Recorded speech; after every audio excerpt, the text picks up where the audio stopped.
Nur Trihajiza Hadiroh. Adira Hadiroh. Iha Fatihah Zahra Hadiroh.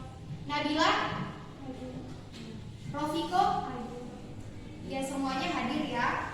Jadi sebelum mulai pembelajaran, Ibu akan mengulas sedikit materi yang berkaitan dengan yang kemarin. Kemarin itu masih ingat nggak tentang apa aja? Tentang toleransi ya. Toleransi, kemudian tentang kerukunan, dan yang terakhir tentang menghindari diri dari tindak kekerasan. Coba Ibu pengen tanya, apa itu arti toleransi? Ada bisa nggak? Ya, apa?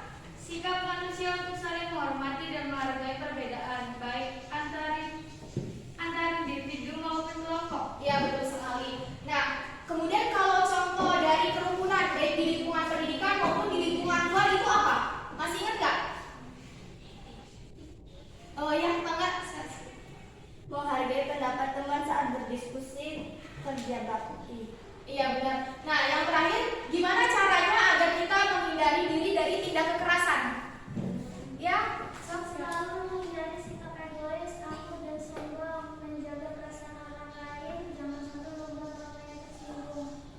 ya betul sekali. Nah, setelah kalian memahami tentang apa itu toleransi, kemudian menghindari diri dari tindak kekerasan dan juga kerukunan, pagi ini kita akan belajar mengenai iman kepada kitab-kitab Allah. Mungkin kalian sudah belajar ya tentang iman kepada kitab-kitab Allah itu sejak dari TK. Nah, sekarang itu lebih diulas detailnya. Sebelum masuk ke iman kepada kitab-kitab Allah, tahu nggak sih apa arti dari iman itu sendiri? Ada yang bisa nggak? Nah, jadi iman itu diyakini dari hati, diucapkan dengan lisan, dan diamalkan dengan perbuatan. Nah, benar, diamalkan dengan perbuatan. Nah, berarti apa artinya iman kepada kitab-kitab Allah? Berarti kita meyakini, kemudian mengamalkan adanya kitab-kitab Allah Subhanahu wa Ta'ala. Nah, selanjutnya ada salah satu contoh ayat Al-Quran yang berkaitan dengan iman kepada kitab-kitab Allah. Maka Iha dibaca. A'udzu billahi minasyaitonir rajim. Bismillahirrahmanirrahim. Ya ayyuhalladzina aminu billahi wa rasulihi wal kitabil ladzi nazzala ala rasulihi wal kitabil ladzi anzala min qablu wa ma yakfur billahi wa malaikatihi wa kutubihi wa rusulihi wal yawmil akhir faqad dhalla dhalalan ba'ida. Coba artinya, sekalian artinya. Wahai orang-orang yang beriman, tetaplah beriman kepada Allah dan Rasulnya, dan kepada kitab yang Allah turunkan, kepada Rasulnya, serta kitab yang Allah turunkan sebelumnya. Barang siapa yang kafir kepada Allah, malaikat-malaikatnya, kitab-kitabnya, rasul-rasulnya, dan hari kemudian, maka sesungguhnya orang itu telah sesat sejauh-jauhnya. Ya, terima kasih kepada Iha yang telah membacakan ayat suci Al-Quran. Jadi pada intinya, isi kandungan dari An-Nisa ayat 136 ini tentang rukun iman. Nah, rukun iman itu kan ada 6. Yang pertama apa? Iman kepada Allah. Ya, iman kepada Allah. Yang kedua, iman kepada malaikat Allah. Yang ketiga, iman kepada kitab-kitab Allah. Yang keempat, iman kepada Rasul. Yang kelima, iman kepada hari akhir. Ya, hari kiamat. Yang keenam, iman kepada Nah, hari ini kita akan membahas tentang iman yang ketiga, yaitu iman kepada kitab-kitab Allah. Nah, iman kepada kitab-kitab Allah itu maksudnya kitab-kitab Allah itu kan ada 4. Nah, ada 4. Coba sebutin yang satu apa? Kitab apa? Ya, Taurat. Yang kedua? Zabur. Ya, Zabur. Yang ketiga? Injil. Yang keempat? Al-Quran. Nah, benar. Yang keempat Al-Quran. Selain dari 4 kitab tersebut, Allah juga telah menurunkan wahyu. Nah, wahyunya itu berupa suhuf. Nah, jika diartikan dari bahasa artinya itu lembaran. Sedangkan menurut istilah suhuf itu wahyu yang diturunkan disampaikan kepada rasul atau nabi pilihan, tetapi tidak diwajibkan untuk disampaikan kepada umat manusia. Nah, oleh karena itu suhuf ini relatif lebih sedikit dibandingkan dengan kitab-kitab Allah. Oleh karena itu kitab-kitab Allah itu diwajibkan oleh Allah untuk disampaikan kepada umat manusia. Untuk lebih jelasnya kalian bisa melihat pengertian dari iman kepada kitab-kitab Allah. Nah, pengertian beriman kepada kitab-kitab Allah kalian bisa baca ya. Beriman kepada kitab-kitab Allah berarti meyakini Allah telah menurunkan beberapa kitabnya kepada para rasul-rasulnya yang berisi aturan-aturan Allah berupa akidah, ibadah, dan prinsip halal dan haram yang semuanya itu harus dijadikan pedoman umat manusia agar dia itu meraih kebahagiaan dunia dan akhirat. Nah, maksud dari beriman kepada kitab-kitab Allah itu kita meyakini bahwa Allah Subhanahu wa taala itu telah menurunkan kitabnya kepada rasul, nabi sebagai bentuk rahmat dan hidayahnya kepada kita semua agar mencapai kebahagiaan dunia dan akhirat. Terus bagaimana sih caranya kita beriman kepada kitab-kitab Allah itu? Nah, sebelum masuk ke situ kita akan membahas tentang kitab-kitab Allah. Nah, kitab yang pertama adalah kitab Taurat. Kitab Taurat itu diturunkan kepada siapa? Kitab Nabi Musa. Tadi siapa yang disebut Nabi Muhammad? Ya. Jadi kitab Taurat ini diturunkan kepada Nabi Musa, diperuntukkan untuk umat Bani Israel, ya. Diturunkan kepada Nabi Musa. Yang kedua adalah kitab Zabur. Nah, kitab Zabur ini diturunkan kepada Nabi Daud alaihissalam, ya. Berisinya itu tentang nasihat-nasihat, pujian, kemudian sanjungan kepada Allah Subhanahu wa taala. Kemudian yang ketiga adalah kitab Injil. Nah, kitab Injil ini diturunkan kepada Nabi Isa alaihissalam, diperuntukkan untuk umat Nasrani, ya. Kemudian yang terakhir nih, kitab Al-Quran diturunkan kepada Nabi Muhammad SAW. Nah, kitab Al-Quran ini merupakan kitab terakhir dan yang paling lengkap gitu, kitab penyempurna dari kitab-kitab sebelumnya. Nah, selanjutnya bagaimana sih caranya kita beriman kepada kitab-kitab Allah itu? Nah, caranya itu sebenarnya banyak sekali, intinya itu dari pengertian iman itu sendiri. Iman itu kan diyakini dari hati terlebih dahulu, ya, kemudian diucapkan dengan lisan dan diamalkan dengan perbuatan. Nah, yang pertama itu beriman bahwa kitab tersebut itu secara hak benar datangnya dari Allah. Jadi bukan semata-mata dibuat-buat oleh rasulnya, dibuat nabinya, tidak. Jadi langsung dari Allah, baik melalui malaikat Jibril maupun turunnya datang langsung dari Allah. Nah, kalau dari malaikat Jibril itu contohnya Nabi Muhammad secara berangsur-angsur. Sedangkan kalau turunnya langsung dari Allah itu kitab Taurat. Jadi Allah itu langsung menurunkan kitab Taurat kepada Nabi Musa. Oleh karena itu Nabi Musa disebut sebagai kitabullah, nabi atau rasul yang mendapat wahyu langsung dari Allah. Kemudian yang kedua adalah beriman terhadap nama-nama kitab yang telah kita ketahui. Coba diulangi, ada 4. Yang pertama Taurat, yang kedua Zabur, yang ketiga Injil, yang keempat Al-Quran. Kalian harus mengimani itu semua, ya.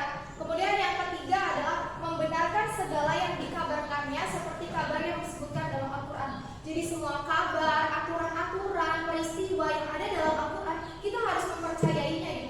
Kita jangan sampai seperti kafir Quraisy yang tidak percaya dengan cerita-cerita atau kabar yang ada dalam Al-Quran. Yang keempat, mengamalkan dan melaksanakan semua hukum yang belum dinasak. Dinasak itu belum dihapuskan. Jadi semua aturan-aturan Allah kita ikutin semua. Sami'na wa ata'na, ya. Kemudian yang kelima adalah mengerjakan seluruh ajaran yang terdapat di dalam Al-Quran. Oke, kemudian selanjutnya, setelah kita mengimani, setelah kita tahu caranya seperti apa, maka kita akan mendapatkan manfaat dan hikmahnya. Nah, manfaat dan hikmahnya itu sebenarnya banyak sekali. Salah satunya itu ada 12.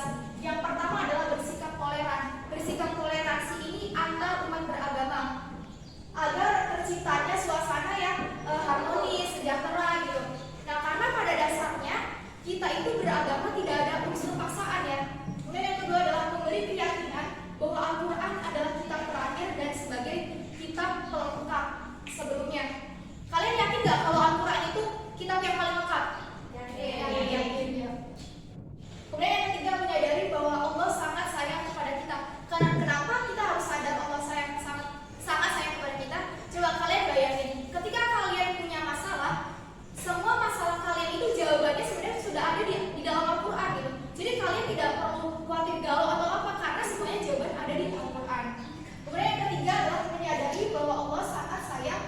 Yang keempat, selalu melaksanakan perintah Allah dan menjauhi segala larangannya. Itu sudah pasti ya. Kemudian yang kelima, meyakinkan kita bahwa Islam adalah agama untuk seluruh umat manusia. Kenapa begitu?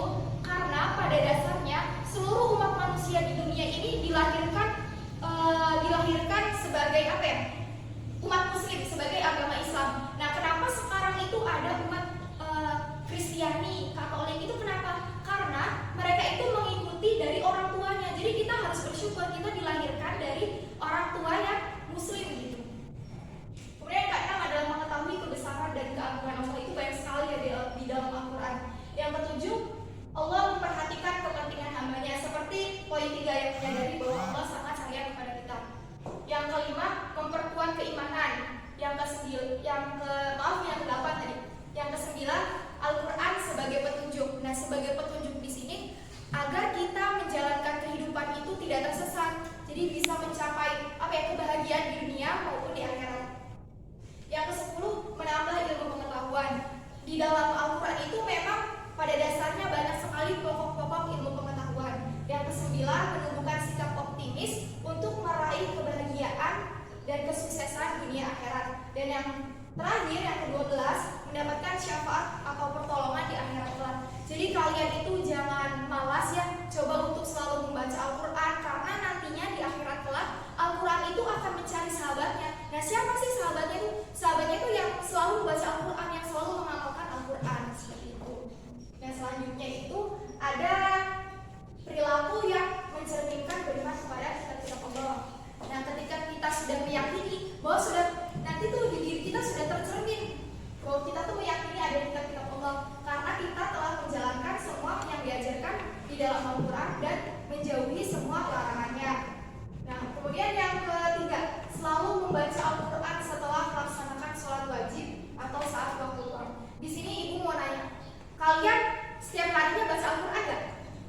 Ya, baca. Jangan sampai nggak baca ya, walaupun satu ayat gitu. Bayangin kalian 24 jam kalian beraktivitas, masa sih nggak mengeluarkan waktu sedikit pun untuk membaca Al-Quran?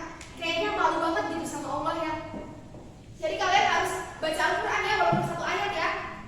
Iya nggak? Iya. Ya, insya Allah benar.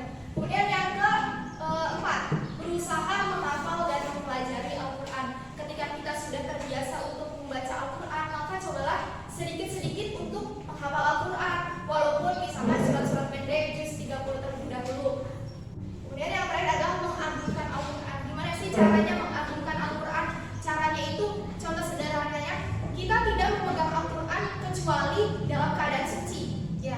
Jadi kalau misalnya kita nggak lagi berwudu, cobalah jangan memegang Al-Quran gitu, sebagai bentuk rasa hormat kita kepada Al-Quran. Kemudian yang kedua, meletakkan Al-Quran itu di atas, jangan sejajar dengan kita.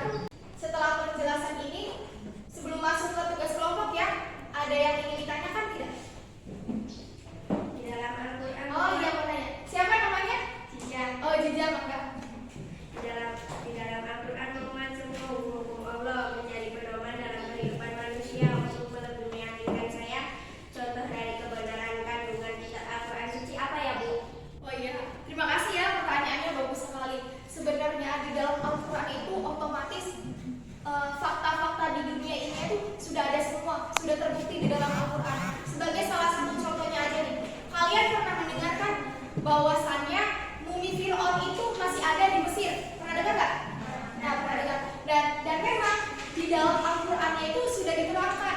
Salah satunya itu di dalam Quran surat Yunus ayat 92, yang artinya itu pada hari ini kami telah menyelamatkan jasadmu Fir'aun agar engkau menjadi tanda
itu memang masih ada. Nah, karena penelitian tersebut, si Maurice Bucaille ini langsung masuk Islam. Bisa dipahami nggak, Hadijah? Ya, berarti ada ya buktinya sangat banyak sekali gitu. Nah, setelah tidak ada yang bertanya, Ibu akan bagi kelompok ya. Kelompok yang pertama, coba cari garis besar isi dalam kitab Taurat yang kelompok pertama. Kemudian yang kelompok keduanya kitab Zabur, ketiganya kitab Injil, dan yang terakhir kitab Al-Quran. Ibu kasih waktu 15 menit buat nyari ya. Berhala, jangan menyembah berhala. Jangan mempersekutukan Allah SWT. Dia suci. Ya, terima kasih kepada kelompok 1 yang telah menyampaikan garis besar isi dalam kitab Taurat. Yang kedua, kelompok 2 kitab Zabur, siapa yang mau menjelaskan? Tadi kelompok 2 mana? Oh, ini. Sok, mangga. Kitab Zabur merupakan Suaranya yang keras ya. nyanyikan untuk memuji Tuhan. B. Nyanyikan perorangan sebagai ungkapan saat untuk disampaikan kepada umat. 4 kitab Al-Quran. Adalah Istilah